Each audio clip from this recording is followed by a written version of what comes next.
generally speaking, if people said, okay, what were the 3 big visits in our history? People would have said Narendra Modi's visit in 2014, the Madison Square Garden visit.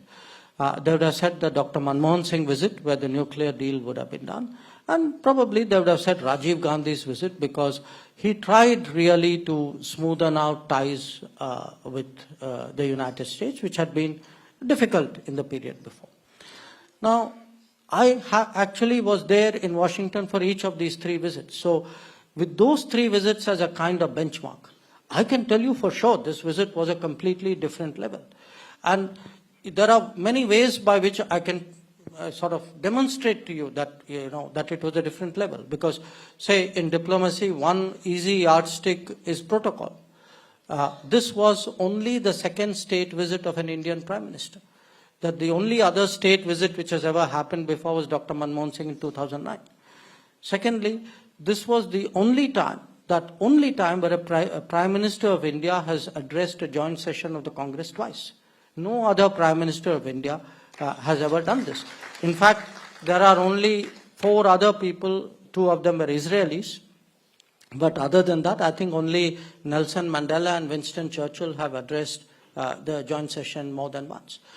But it wasn't just this. We were, for example, in Washington for 3 days. On each of these days, the President of the United States was with the Prime Minister in a program. I mean, he was there for a private dinner on the first day in the White House. He was there through the official program, which was the 2nd day.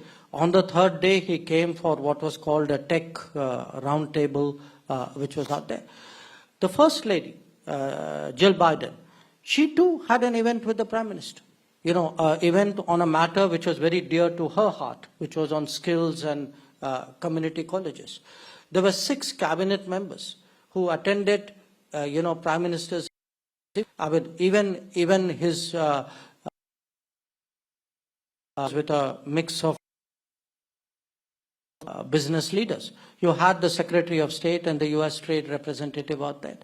So one part of it was, the presence, the attention, the kind of a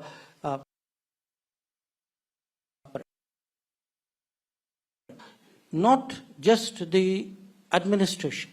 If you look today in a very polarized capital, we were made as welcome by the Republicans as by the Democrats.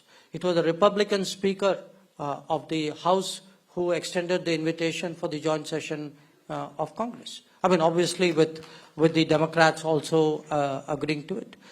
And one constituency, which has historically been very skeptical about India was business.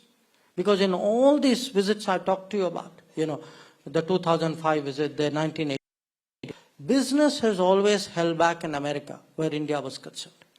This time, you had from, Tim Cook to Elon Musk to Satya Nadella to Sundar Pichai. I mean, to the Boeing guy, to the GE guy. I mean, you look actually at the levels and seriousness of the business interaction. Not just at the interaction. Look at the outcomes which have come out of it. An agreement on jet engine is something which is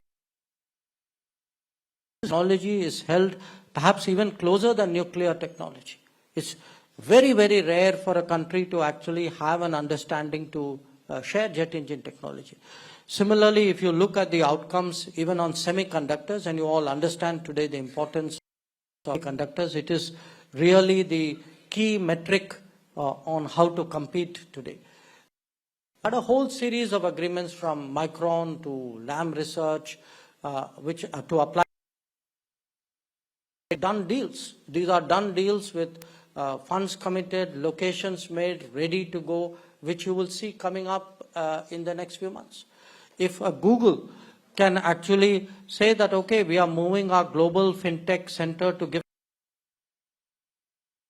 So, if you look at the administration, the Congress, the business, and the diaspora, of course, I don't even have to say, this time, remember, we've had rallies in the past where we invited people to come.